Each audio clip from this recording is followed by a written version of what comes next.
All assets from the Pakistani side were in place near Abbottabad on October 21st, 1947. The D-Day for the invasion of Kashmir was October 22nd, with the first objective of capturing the capital of Jammu and Kashmir, Srinagar, within 5 days of the invasion. Capturing Srinagar within the 5-day time frame was very crucial for the enemy, because any longer would have given enough breathing room to the Jammu and Kashmir state forces and the state government to reach out for reinforcements. As planned, the first assault by approximately 10,000 tribal invading forces came in the morning of October 22, 1947. The first major contact of the tribal invading force with the Jammu and Kashmir state forces happened the next day in the town of Muzaffarabad. As expected by the enemy, the invasion caught the Jammu and Kashmir state forces completely by surprise, as they had no intelligence of an attack coming in.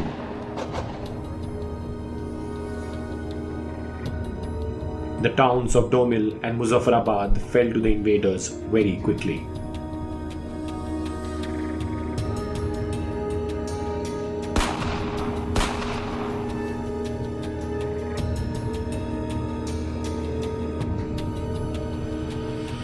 The two-phase approach of the enemy seemed to be working as planned.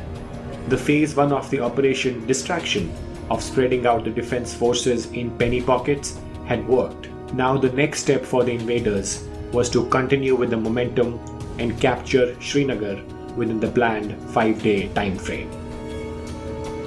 After the fall of Muzaffarabad, the next town along the highway, Uri, was well within reach of the enemy.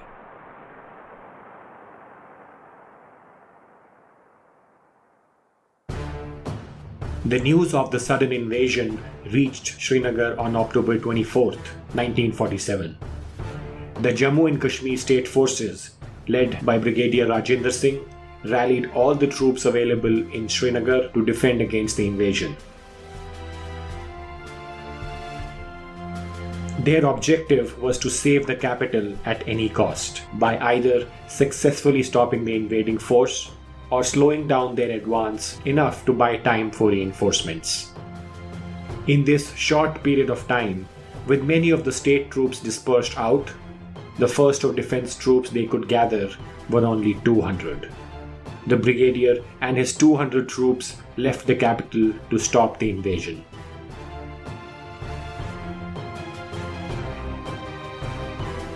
Upon reaching Uri on October 24th, Brigadier Singh deployed a platoon to secure a major connecting bridge on the highway and rushed forward towards Muzaffarabad to engage the enemy troops.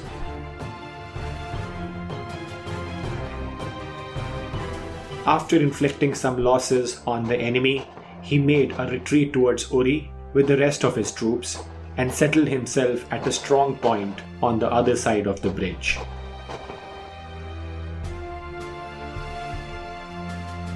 When the enemy started mobilizing on the other end of the bridge and were about to cross it, they blew it apart with explosives.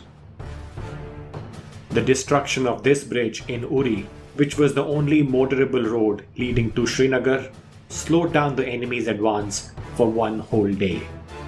However, by the next day, October 26th, the enemy found a footbridge to cross over the river and enter the outskirts of Uri. They started building their numbers around Uri to try and encircle the defense troops. They launched multiple waves of attacks at the defense positions throughout the day, but all the attacks were repelled by the defense forces.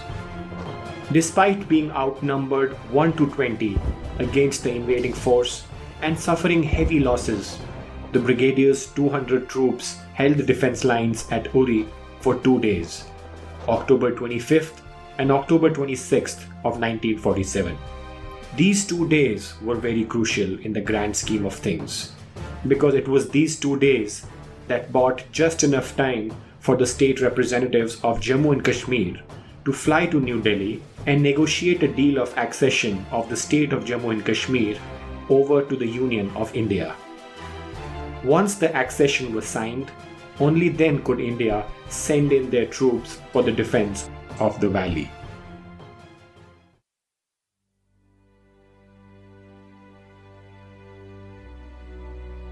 The brigadier's defense troops had succeeded in slowing down the invasion for the accession to go through and for reinforcements from the Indian army to start arriving in Srinagar.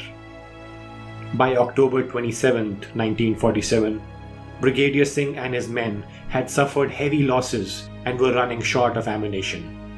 As a result of that, the enemy had started breaking into their defense lines. So they decided to retreat towards Baramulla, the previous town along the highway. In an attack from the enemy during this move, on October 27th, Brigadier Rajendra Singh lost his life. For the success of his operation and the bravery he showed during this challenging mission, Brigadier Rajendra Singh was posthumously awarded the Mahavir Chakra, India's second highest military honor. While Brigadier Rajendra Singh's troops fought the invaders from October 24th to October 26th to try and delay the capture of Srinagar, the Jammu and Kashmir state representatives negotiated the instrument of accession of their state over to the Union of India. The instrument of accession was signed in the evening of October 26, 1947. Within a couple of hours of the signing, at 5